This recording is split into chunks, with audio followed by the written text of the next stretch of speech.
Hello guys. तो spirometry में अपन आगे बढ़ रहे हैं। पहले वीडियो में मैंने आपको बताया कि क्या क्या अपन को स्पायरोमेट्री क्राइटेरियाज होते हैं, क्या क्या ध्यान रखना होता है, मेरा मतलब। ठीक है, तो कफिंग नहीं होनी चाहिए पेशेंट को, है ना। स्टार्ट स्मूथ होनी चाहिए, स्लो स्टार्ट नहीं होनी चाहिए, या सब मैक्सिमल एफर्ट नहीं होना चाहिए। उसको पहले आपको सिखाना पड़ेगा, इवन प्रोसेस की ड्यूरिंग में आपको मोटिवेट करना पड़ेगा कि हाँ इसको ऐसे करना है। तो आज अपन बात करेंगे हाउ टू परफॉर्म स्पायरोमेट्री, कैसे स्पायरोमेट्री होती है, कैसे करनी होती है। ठीक है, तो पहले मैं आपको प्रोसीजर बता रहा हूँ, प्रोसीजर कैसे होता है। तो उसके पहले अपन बात करेंगे कुछ मेडिकेशंस होती है जो आपको स्पायरोमेट्री होने से पहले आपको स्टॉप करनी होती है, या फिर एक नया पेशेंट है जिसने मतलब पहले कभी कोई ड्रग नहीं ली है, एक न्यूली डायग्नोज अस्थमेटिक, आप सोच रहे हो कि अस्थमा इसको हो सकता है, फैमिली हिस्ट्री हो, और उसको जो अस्थमा के सिम्टम्स होते हैं, क्या क्या होते हैं सिम्टम्स, ठीक है, काफ होता है, ठीक है, शॉर्टनेस ऑफ ब्रेथ हो सकती है, चेस्ट टाइटनेस होगी, है ना, और सुबह सुबह अर्ली मॉर्निंग या लेट नाइट जो सिम्टम्स होते हैं वो ज़्यादा उसको होते हैं। विंटर सीजन में ज़्यादा सिम्टम्स होते हैं, तो आप सोचो कि उसको अस्थमा हो सकता है। ठीक है, तो और दूसरा पेशेंट है जो ऑलरेडी ऑन ब्रोंकोडायलेटर्स है, तो कब कौन सी ड्रग बंद करनी होती है, बहुत ईजी है, उसको याद रखना। उसकी जो टी हाफ है, जो हाफ लाइफ है ड्रग की, उसके अकॉर्डिंग आपको उसको बंद करना होता है। जैसे शॉर्ट एक्टिंग बीटा अगोनिस्ट जो साबा होते हैं, जैसे साल्बुटामोल की मैं बात करूँ, साल्बुटामोल है, एल्बुट्रोल है, तो यहाँ पे 6 आवर्स शॉर्ट है, मतलब 6 आवर्स के लिए आपको बंद कर सकते हो। मतलब उसको एक डोज नहीं लेनी है, नाइट वाली डोज वो नहीं लेगा, तो लगभग 6 to 12 आवर हो जाते हैं, तो 6 आवर्स अपन काउंट कर लेते हैं। इसी तरह से शॉर्ट एक्टिंग मस्करिनिक एंटागोनिस्ट, सांवा जिसको अपन बोलते हैं, जैसे इप्राट्रोपियम, ये भी शॉर्ट एक्टिंग होता है, तो वो भी 6 आवर्स के लिए हो गया। लाबा की बात करें तो लाबा के अंदर फॉर्मेट्रोल है, और लामा की बात करें तो उसमें टायोट्रोपियम है। तो फॉर्मेट्रोल 12 आवर्स हो गया, टायोट्रोपियम 12 to 24 आवर तक आप बंद कर सकते हो। अल्ट्रा लॉन्ग एक्टिंग जैसे विलेंट्रोल है, beta 2 agonist ultra long acting vilanterol आता है, तो इसको 36 आवर तक आपको बंद करना होता है। तो आप ओवरऑल में बात करूँ तो पेशेंट को बोल देना कि आप 2 दिन पहले आपको मेडिकेशन बंद करनी है। कुछ ऐसे पेशेंट होते हैं कि 2 दिन नहीं रुक पाते, तो उसको आप 12 आवर मतलब 24 आवर, एक दिन आप बंद करा के भी आप स्पायरोमेट्री रिपीट कर सकते हो। आइडियली 2 डेज तक अपन मानते हैं कि हाँ चलो 48 आवर्स तक ड्रग्स बंद, तो उनका असर खत्म हो जाएगा। अब करना कैसे स्पायरोमेट्री, एक वीडियो में आपको दिखाऊंगा, ठीक है, उसको समझना पहले। उसके पहले मैं आपको थोड़ा सा एक्सप्लेन कर रहा हूँ कैसे स्पायरोमेट्री करनी होती है। तो सबसे पहले पेशेंट को अपराइट मतलब बिठाना है, वो झुका हुआ नहीं होना चाहिए या पीछे की तरफ नहीं होना चाहिए, बिल्कुल अपराइट एकदम बैठना है। और जो नेक है वो थोड़ा सा एक्सटेंड होना चाहिए, हल्का सा, ऐसे फ्लेक्स नहीं होना चाहिए, हल्का सा एक्सटेंड ऐसे होना चाहिए, या तो स्ट्रेट हो या फिर हल्का सा एक्सटेंड हो। ठीक है, तो सिटिंग पोजिशन में बिठाना, स्लाइटली एक्सटेंशन, और हेड स्ट्रेट होना चाहिए। इसके पहले आप पेशेंट की एज, जेंडर और हाइट को आपको रिकॉर्ड करेंगे, क्योंकि जो प्रेडिक्टेड वैल्यू निकलती है FEV1 और FVC की, वो इसके अकॉर्डिंग आपकी निकलती है। ठीक है, अब पेशेंट को क्या बोल देना है, पहले एक इंस्ट्रक्शन हमने पहले दे दिया था कि आप ब्रोंकोडायलिटिस जो अकॉर्डिंग टू जो आपको चल रहा है बता दोगे कि शॉर्ट एक्टिंग चल रहा है, लॉन्ग एक्टिंग चल रहा है, अल्ट्रा लॉन्ग एक्टिंग, उसके अकॉर्डिंग आप उसको बंद कर रहे हैं। ठीक है, तो प्रोसेस स्टार्ट करने से पहले एक नोज क्लिप का यूज़ हमेशा किया जाता है। क्यों? क्योंकि नोज क्लिप का यूज़ नहीं करेंगे तो हवा, जो एयर है आप जो इनहेल कर रहे हो, एक्सेल कर रहे हो, नाक से भी होगी, तो वो लीकेज होगा। क्यों? क्योंकि आपको जो स्पायरोमेट्री का इंस्ट्रूमेंट है वो आप मुंह में रख रहे हो, ठीक है, उसी में आप इनहेल कर रहे हो, उसमें आप एक्सेल कर रहे हो, ठीक है, तो नोज से वो लीकेज माना जाएगा। लीकेज होगा तो आपका एक तरह से सब मैक्सिमल एफर्ट आपका शो होगा। तो सबसे पहले सबसे पहले आपको डीप इनहेल करना है, इंस्ट्रूमेंट आपने मुंह में रखा, टाइटली जो लिप्स है उसको सील करना है, नाक से आप क्लिप लगा दी आपने, उसको आपको लीकेज रुक जाएगा। फिर आपको इनहेल करना है डीप, है ना, फोर्सफुल, आप बोल सकते हो कि फोर्सफुल इनहेलेशन आपको करना है। फिर बस्ट करना है आपको, बस्ट करना, दैट इज FEV1। जो आप बस्ट कर रहे हो, फर्स्ट सेकंड में जो एयर आपकी निकल रही है, जिसको अपन बोलते हैं FEV1, फोर्सफुल एक्सपिरेटरी फ्लो या force expiratory flow in first second, पहले सेकंड के अंदर। उसके बाद आप कंटिन्यू एक्सेल कर रहे हो, आपको एक और ब्रीथ अंदर नहीं लेनी, ठीक है, वो एक्स्ट्रा ब्रीथ में काउंट हो जाएगा और वो डिफेक्ट होगा, फिर वो सही नहीं होगी। कंटिन्यू आपको एक्सेल करते रहना, वो आपको FVC देता है, ठीक है, FVC, फोर्स्ड वाइटल कैपेसिटी आपको वो दे देगा। उसके बाद वापस इनहेल करना है, तो जो इनहेल का ग्राफ, जो नीचे वाला ग्राफ बनता है, वो आपका उसके बाद बनता है। तो सबसे पहले आपको डीप इनहेल करना है, फिर बस्ट करना है 1 सेकंड के लिए बस्ट, और बाद में डीप एक्सहेल करते रहना है, और फिर वापस डीप इनहेल करना है। मैं वापस करके बता रहा हूँ,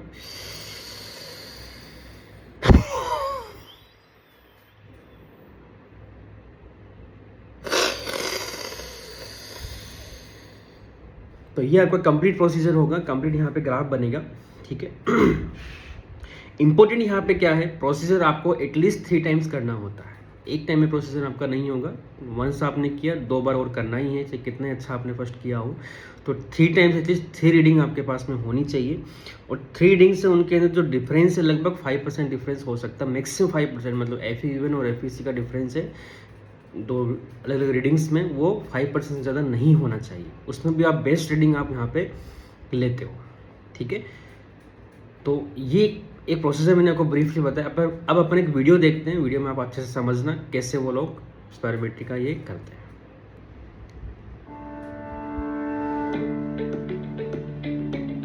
Today we're going to be doing a spirometry test with you. Your provider heard a wheeze, and so we're going to see if that wheeze has an abnormal pulmonary function test. So basically how we're going to start the test is you're just going to relax and breathe normally for me. After a bit of normal breathing, I'm going to have you take your deepest breath. You got to pack in as much air as you possibly can, and then blast it out as hard as you can, as long as you can as well. You're going to squeeze, getting out all your air.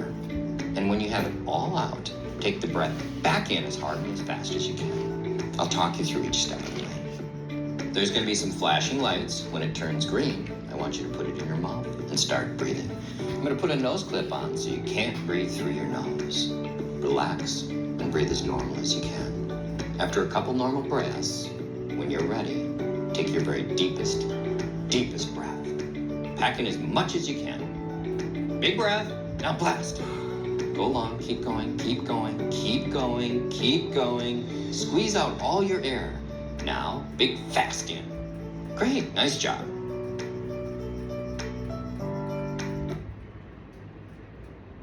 ये procedure करने पे आपको 2 तरह के graph मिलते हैं, एक time volume graph होता है, एक फ्लो वॉल्यूम ग्राफ होता है, ठीक है। तो मैंने चीज़ें बताया, को कॉफिंग नहीं होनी चाहिए, स्मूथ स्टार्ट होना चाहिए, ठीक है। आप जो FEV1 आप बस्ट कर रहे हो एटलीस्ट 1 सेकेंड, और जो पूरा वापस एक्सहेल, जो डीप एक्सहेल आप कर रहे हो, तो आपको FEC देगा एटलीस्ट 6 सेकेंड तक होना चाहिए, ठीक है। यूजुअली 4 सेकंड तक लोग कर पाते हैं, 4 to max 5 सेकंड तक कर पाते हैं, 6 सेकंड में बहुत कम लोग कर पाते हैं। जो बिल्कुल हेल्दी पर्सन है वो फिर भी 6 सेकंड तक ज़्यादा कर पाता है, ठीक है। तो इस तरह के 2 ग्राफ अपन को मिल जाते हैं। अब मैं आपको बताने वाला हूँ कि कुछ कॉमन चीज़ें क्या होती है, जो यहाँ पे गलतियाँ क्या होती है। तो मोस्ट कॉमन जो गलतियाँ होती है वो पुअर पेशेंट एफर्ट के कारण ही होती है। पुअर पेशेंट एफर्ट मतलब पेशेंट सीख ही नहीं पाता, ढंग से कर ही नहीं पाता। तो सबसे इम्पोर्टेंट वही है कि आप पेशेंट को कैसे अच्छे से सिखाते हैं कि क्या प्रोसीजर है, क्या इसकी करने के लाभ होंगे, क्या इसको फ़ायदा होगा को करने का। आपकी डिजीज़ मॉडिफिकेशन में, डिजीज डायग्नोसिस में भी काम में आता है, और साथ में वो डिजीज के ट्रीटमेंट के बाद में फॉलोअप में भी काम में आता है। तो उस चीज़ आपको सिखाना पड़ेगा, ठीक है। फिर भी ओल्ड एज पेशेंट नहीं कर पाते, बच्चे भी नहीं कर पाते, लेस देन 9 ईयर्स बच्चे नहीं कर पाते, है ना। तो क्योंकि इसमें कोऑर्डिनेशन बहुत अच्छा होना चाहिए। तो एडल्ट यूजुअली वो कर पाते, ठीक है, उनमें यूज़ किया जाता है। फिर भी आपको कुछ पॉइंट्स बता रहा हूँ, पुअर पेशेंट टेक्निक के कुछ पॉइंट्स है वो आप लिख लेना, जिन कारण से आप बोल सकते हो कि common causes for inconsistent results, ठीक है। तो पहला है सब ऑप्टिमल इंस्पिरेशन, है ना। पूरा डीप इंस्पिरेशन थोड़ा सा खींचा और फूक मार दिया, बोलो एक्सपायर कर दिया, ठीक है। सब मैक्सिमल एक्सपिरेटरी एफर्ट, जैसे मैंने क्या बताया, पहले सेकंड में बस्ट होना चाहिए और फिर कंटिन्यू डीप एक्सप्रेशन होना चाहिए।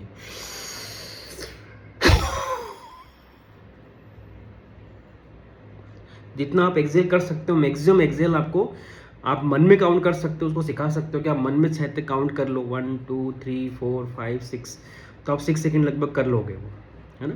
तो उस तरह से आपको सिखाओ तो अच्छा रहेगा, वो अच्छे से एक्सेल कर पाएगा। डिले इन फोर्स्ड एक्सपिरेशन, कई बार क्या होता है, इनहेल कर लिया और फिर रुक गया, फिर एक और ब्रेथ अंदर ले ली और फिर वो उसने एक्सप्रेशन स्टार्ट किया। इंपॉर्टेंट क्या होता है, एक और जो गलती होती है वो जब फर्स्ट सेकंड के लिए बस्ट कर लगता है कि हाँ एयर निकल गई, अब मैं वापस खींच के और जोर से मार देता हूँ, नहीं वो नहीं करना है। तो वो उसको सिखाना पड़ेगा आपको, ठीक है। Air leak around the mouthpiece, ये कॉमन कॉजेज होता है। ज़्यादातर लोग पेरीफेरी के अंदर क्या होता है, ज़्यादातर लोग नोज क्लिप यूज़ ही नहीं करते, है ना। कौन खरीदेगा, कौन को सिखाएगा, इतना टेंशन कोई लेता नहीं है, इतना कोई एफर्ट लगाता नहीं है। तो वो एक रॉन्ग प्रोसीजर है, उसके अंदर रीडिंग रॉन्ग होगी आपकी।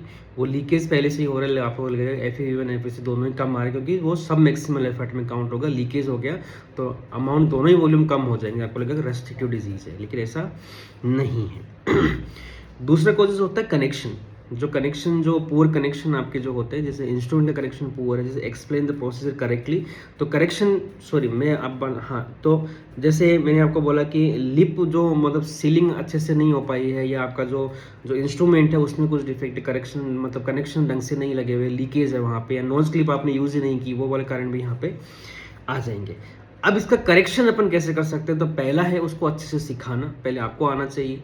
एक अच्छा टेक्नीशियन है उसको अच्छे से आना चाहिए, या आप डॉक्टर हो खुद करते हो तो आपको अच्छे से आना चाहिए। तो explain the procedure correctly, procedure है वो अच्छे से करेक्ट उसको एक्सप्लेन करना है कि पहले आपको डीप इनहेल करना है, फिर एक्सेल कैसे करना है, फर्स्ट सेकंड बस्ट एकदम से करना, और फिर कंटिन्यू उसको आगे एक्सेल करते रहना, बीच में रुकना नहीं है, फिर कंटिन्यू उसको करते रहना है।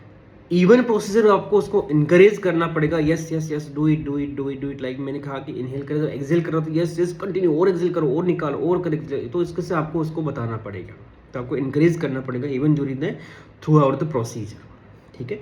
अदर कॉजेज क्या होता है, जैसे कफिंग, मैंने आपको एक पहले ही बता चुका हूँ मैं, कफिंग भी यहाँ पे कॉज होता है, बीच में कफ आ रहा है तो फ्लक्चुएशन आएगा, तो उसको वो अनएक्सेप्टेबल क्राइटेरिया हो गया, वो एक्सेप्टेबल क्राइटेरिया में काउंट नहीं होता है। एक्स्ट्रा ब्रेथ, ये बहुत लोग गलती करते हैं, जब फर्स्ट जो बस्ट निकाल रहे हैं उस टाइम एक्स्ट्रा ब्रेथ लेके फिर और आगे निकालते हैं। ग्लोटिक क्लोजर मतलब क्या हुआ, बीच में रुक गए और फिर आप अरे याद है, अरे और निकालना है, तो वो फिर और एक्सेल करने लग जाते हैं, बीच में बंद हो गया। Obstruction of mouthpiece by tongue, ठीक है, माउथ पीस के अंदर टंग, बच्चे होते हैं या तो ज़्यादा कम समझदार जो बूढ़े लोग होते हैं तो वो ऐसा कर देते हैं ना, या फिर टीथ बीच में लाते, मतलब जो लगाए वो दांतों के मतलब होठों से तो कवर कर लिया लेकिन टीथ बंद है ना, ऐसे, तो उसके अंदर ऐसा रख लिया। पुअर पोस्चरिंग मैंने ऑलरेडी बता चुका हूँ कि जो पेशेंट है वो स्ट्रेट बैठना चाहिए, और नेक है वो हल्के से एक्सटेंड होनी चाहिए, या तो स्ट्रेट या तो एक्सटेंड, ऐसे फ्लेक्स नहीं होनी चाहिए, और लीनिंग फॉरवर्ड भी आपका नहीं होना चाहिए, ठीक है। तो ये कुछ गलतियां हैं जो पेशेंट वहाँ पे करता है, तो आपको सिखाना पड़ेगा। सबसे इम्पोर्टेंट इसी तरीका मैं आपको बता देता हूँ, पेशेंट को सिखाना है कि ये एक प्रोसीजर है जो आपकी मतलब जो डिजीज़ है उसका डायग्नोसिस में भी काम आने वाला है, और आपको जब ट्रीटमेंट स्टार्ट होता है उसमें भी काम आने वाला है। ये उसको बताना कि इसके फ़ायदे ये हैं, नुकसान कुछ नहीं है। हाँ, किन में यूजुअली नहीं करते हैं वो ऑलरेडी बता चुका हूँ मैं, कॉन्ट्राइंडिकेशन ऑलरेडी बता चुका हूँ। जो हार्ट पेशेंट होते हैं, जो एपिस्टेक्सिस वाले पेशेंट है, हीमोसिस वाले पेशेंट है, एक्टिव इन्फेक्शन वाले पेशेंट है, अनकोऑपरेटिव पेशेंट है, ठीक है, न्यूमोथोरक्स किसी को हो रखा है, या चेस्ट ट्रोमा किसी को रिसेंट हुआ है, आई या ENT सर्जरी किसी की हुई है, थोरेसिक एन्यूरिज्म किसी को है, तो उनमें यूजुअली नहीं किया जाता। जो हेल्दी अदरवाइज हेल्दी पर्सन हो उनमें आप ये प्रोसीजर कर रहे हो। प्रोसीजर उसको अच्छे से एक्सप्लेन करना है। यदि टेक्नीशियन को नहीं आ रहा तो आपको खुद को पेशेंट को सिखाना है कि हाँ इस तरह से वो किया जाएगा। नोज़ क्लिप हमेशा यूज़ करना है, ज़्यादातर लोग नोज़ क्लिप यूज़ नहीं करते तो वो लीकेज में काउंट होता है।